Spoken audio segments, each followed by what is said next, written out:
Hey friends, it's Rachel with the Ponds Farmhouse, and I'm here today with a quick and easy little craft project.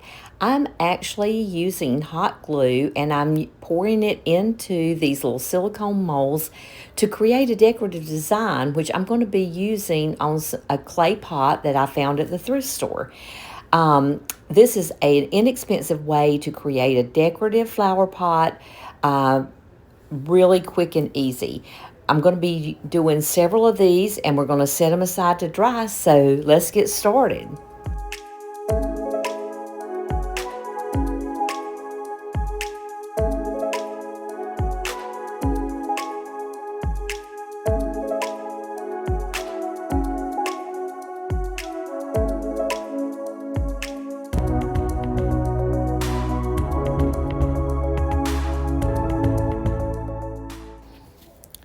Okay, here is my little clay pot, and I have made 3 of these little flower embellishments, and I'm putting E6000 glue on them first and then some hot glue to speed up the process of them adhering to the clay pot.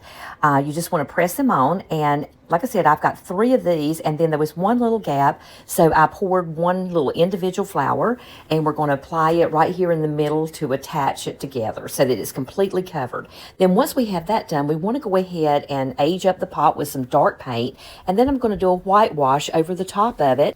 I'm just mixing 50% water to 50% white chalk paint and brushing it all over the top of it just to give it a really good finish. Then, to enhance it, we're going to add some gold leaf rub and buff and finish it off with a sealer, and we have a beautiful, expensive looking pot for a fraction of the cost. Isn't it gorgeous? Don't you just love how this turned out? The possibilities are endless with this hot glue craft. So I hope you enjoyed this, and if you have any questions, check out my blog post. Thanks for watching.